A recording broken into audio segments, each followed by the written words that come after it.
particularly dire. Berlin was also... Ay gusto niya taasin yung renta niya ng beyond the 2.3%. Kaya I'm here to expose how rent control, or the lack of it, is fueling a global housing crisis. And more importantly, how it's carving out profitable niches. So what if the housing policies designed to help renters is actually creating hidden opportunities for savvy real estate investors worldwide? Rent control was designed to keep housing affordable and protect tenants from unfair rent hikes. But today, it's creating chaos in different urban centers worldwide. In cities with weak controls like Manila, locals are priced out of prime areas. In places with strict rules like San Francisco, some tenants exploit cheap leases, locking up housing and really frustrating investors. The result? New renters face sky-high prices, and investors both big and small are walking away. In this video, I'm diving deep into why rent control is a massive problem for real estate investors, using data, diverse global case studies, and my own experiences. Plus,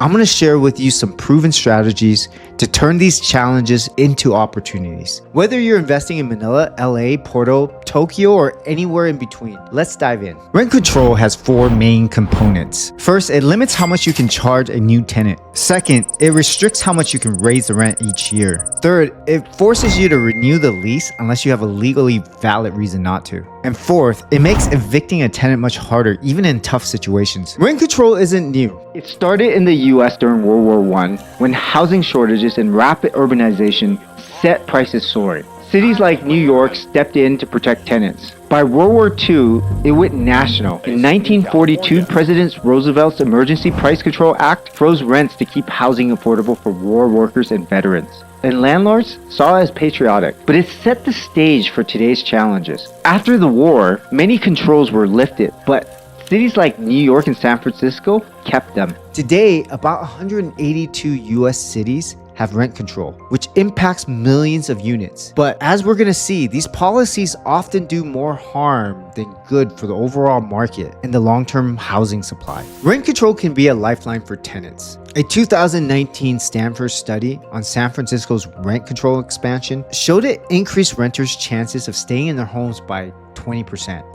So what history has shown is that by putting a rent control, yes, it benefits temporarily for people to pay lower rent, but that deters incentive to build more homes or provide money for maintenance. But here's the catch. It creates a two-tiered market. Long-term tenants get dirt cheap rents, but new renters pay insane prices for scarce units. In San Francisco, some pay $1,200 for rent control apartments, while market rates hit $4,000 or more. Worse, some tenants exploit this, like subletting it on Airbnb for profit.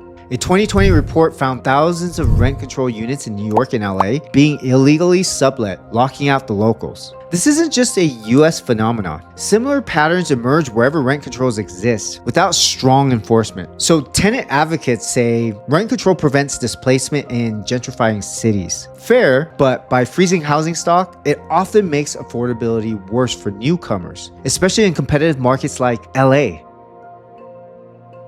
Let's zoom in on Manila, where rent control is too weak to help even most locals. The Philippines Rent Control Act of 2009 only covers unit under $10,000 a month. That's chump change in places like Bonifacio Global City or Makati, where two-bedroom condos rent for about 55,000 to 100,000 pesos, while the average salary for the local Filipinos are between 15 to 25,000 pesos. And most Filipinos can't afford to live near their jobs in these areas. What this does is it forces workers into brutal commutes for cheaper housing on the outskirts. They end up clogging up roads and hurting the overall quality of life. A 2023 study estimated that Manila commuters lose about 100 hours a year in traffic. Weak rent controls in prime area caters to expat and high earners and leave locals behind. This struggle between local affordability and global demand is a common theme in developing urban centers. So let's contrast Manila with Vienna, Austria, where rent control shines. So in Vienna, about 60% of residents live in subsidized housing, with rents capped at only 20 to 25% of their income, which is quite low. See, the city owns about 200,000 public housing units. nearly 60% of the entire housing stock. And they're promoting mixed income communities where teachers live next to the barista. But even Vienna has cracks. Private rentals are getting pricier as demand grows, and non-residents struggle to access social housing. Still, Vienna's heavy government investment is a model most cities, including Manila, can't match. It offers a valuable lesson in what public investments can achieve and shows the limits of purely private market solutions. So when landlords can't raise rent to cover costs, the properties tend to fall apart. In 1970 to 1980s, New York's strict rent control meant landlords couldn't afford upkeep. There were many common problems like broken elevators, leaks spreading, and heating failed. We don't have no water. We have to go outside to get the water because the landlord doesn't want to do anything in the building. Landlords just don't reinvest. They don't take care of their properties. They don't send a plumber promptly when water starts leaking. I saw this firsthand in Porto, Portugal in 2016 when I was hunting for investment properties during the Golden Visa boom. I couldn't believe at the time all these prime buildings in these historic neighborhoods that were just crumbling. Roofs were caving in, mold everywhere, and buildings that looked completely abandoned. But they weren't, because there was always one or two tenants that's been there for 20 or 30 years that were paying pennies under old leases. And landlords face huge relocation fees with no guarantees that the tenants would actually leave. And entire streets became eyesores, tanking property values and inviting crime. This decay impacts not just individual properties, but the investment landscape of entire urban districts. This isn't just a US or Manila problem. In Berlin, a 2019 rent cap froze prices for 5 years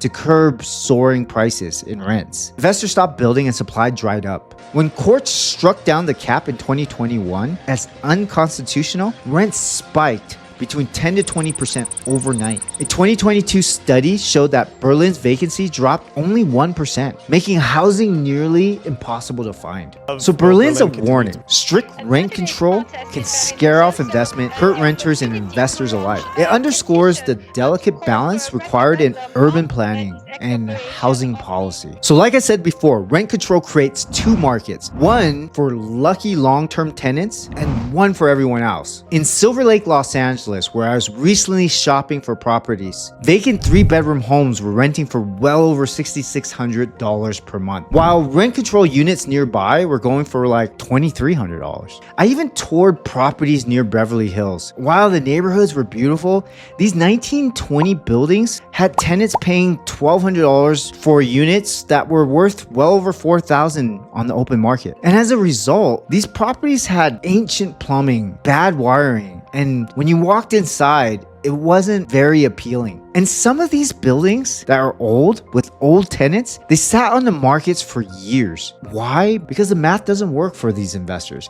Low rents mean negative cash flow, and tenant buyouts are costly with no guarantees. This freezes the market, driving up rents for available units and worsening the housing shortage. Big problem we have in Los Angeles. So these are the dynamics and problems that are creating undervalued opportunities. Let's address the other side of the coin. Tenant advocates like the San Francisco tenant unions argue that recent rent control is critical to preventing displacement in like gentrifying cities. A 2020 report said it keeps family in their homes, preserving cultural diversity.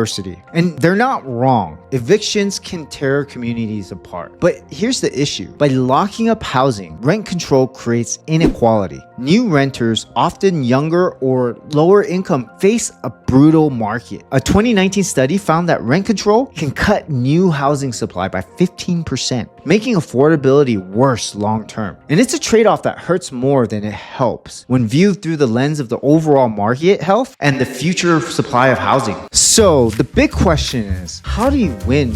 I'm going to tell you 3 strategies that work for me. The first strategy is get familiar in the technicality around tenant buyouts. My business partner, for example, spends between $20,000 to $30,000 per tenant to reclaim his units in LA, which he needs to do to allow for renovations and get it up to market rents. I know it's a gamble, and tenants can refuse. Properties with longtime tenants paying low rent often sell at a discount. Their usually outdated and tough to renovate because you can't easily move out the tenant. But if you can move them out, renovate, and raise the rent to market level, you boost the property's value. It's risky, but that's where the upside is. So make sure you can underwrite this and budget for legal fees and long negotiation. This strategy, while costly, is a pretty common tactic for investors in highly regulated rental markets. Yeah, an even better strategy is to buy vacant properties. I know the old adage of stabilized properties that have tenants in it are gonna create value for you. But I can tell you, in today's day with rent control, vacant units are gold. And I know because they're ultra competitive. In Los Angeles recently, I lost deals to cash buyers offering 10% above asking for vacant properties. The biggest advantage of buying vacant property is flexibility. You can renovate, set market rents, and choose your own tenants. You're not stuck inheriting below market leases or dealing with move-out hurdles. It gives you full control to add value. If you've done your homework on the comps, trust your numbers and go for the vacancy. So the key to be successful is be savvy with your finance, get your pre-approval finance, and act fast.